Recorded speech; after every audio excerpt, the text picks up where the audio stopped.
Let's be real. Product management can be really hard, especially when you're just getting started.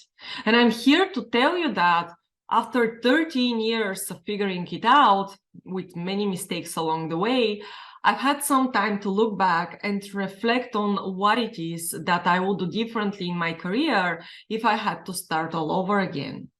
And in no way am I saying that I will take back the mistakes that I've made. I've learned so much from each and every one of them. But I'm hoping that there will be something on this list that will help you move the needle. So get comfortable, pour yourself a beverage, and let's go over the things I wish I did and you might consider implementing when I first started out. Number one lesson. I wish I had used our Kanban board as a single source of truth from the very beginning. And here is what I mean.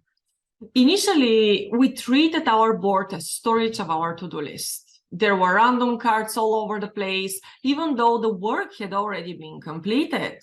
No one actually paid too much attention to it, let alone use it as a tool that brings visibility and transparency into our process.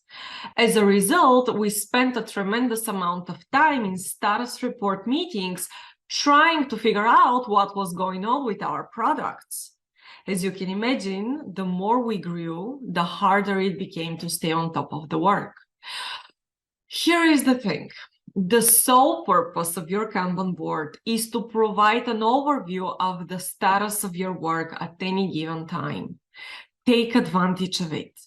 All the work the team is doing should be visualized on the Kanban board. The work items need to be in their actual states. If you have to suspend the work, the cards should be marked as blocked. The urgent items need to have their own class of service so the team knows how to handle them on their own. Everyone should be aligned around the understanding that the board is a powerful communication mechanism and should be perceived as the single source of truth. Your decisions affect your predictability, so make sure they are as informed as possible. The second thing I wish I would have done, or in this case, not done, is say yes to every single customer request. And you're probably thinking, but Sonia, you have to be able to handle all business requests. That's your job. No, it's not. Neither is yours. Let me tell you something I wish someone had told me back in the day. Every time you say yes to something, you are saying no to something else at the same time. So be aware of these choices. When a new request arrives, you need to analyze whether your team is capable of handling new work at this moment. If you don't perform that evaluation and start a new request immediately, what you're essentially doing is suspending another work item in progress. You borrow time and you generate flow debt. This approach could go tremendously wrong if the work item you're suspending has a higher priority than the one you just started. Now, I'm telling you this because early on, I said yes to absolutely everything, and my teams and I only became that much more stressed and overwhelmed. Eventually, we burnt out. And it took me a certain number of years of going down this road to realize that this is not going to be the path to long-lasting success. And if you're a people pleaser or a recovering people pleaser, just like me, or you're someone who doesn't like to get into confrontations and difficult conversations, I want to encourage you to take a stand.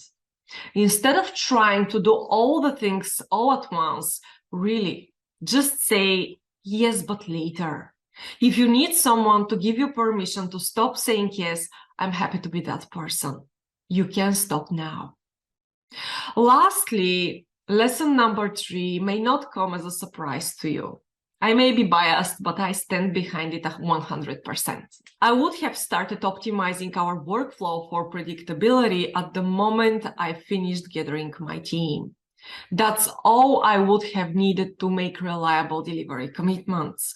Not only would it take just a couple of minutes to come up with accurate forecasts, but also I would have enabled my team to really focus on their actual work. And back in the day, we were struggling to deliver on our promises. We were counting hours and story points to be able to come up with accurate results. Despite all our efforts, we were always late. We were over-promising and under-delivering. What we really needed was a data-driven approach to making decisions, and I had to lift the pressure from my teams to preserve the well-being of all of us.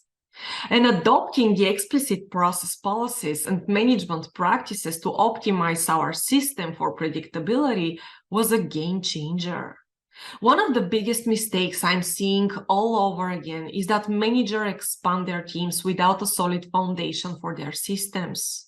If you don't have a stable delivery system in place, the more you grow, the more difficult it will become to hit your targets.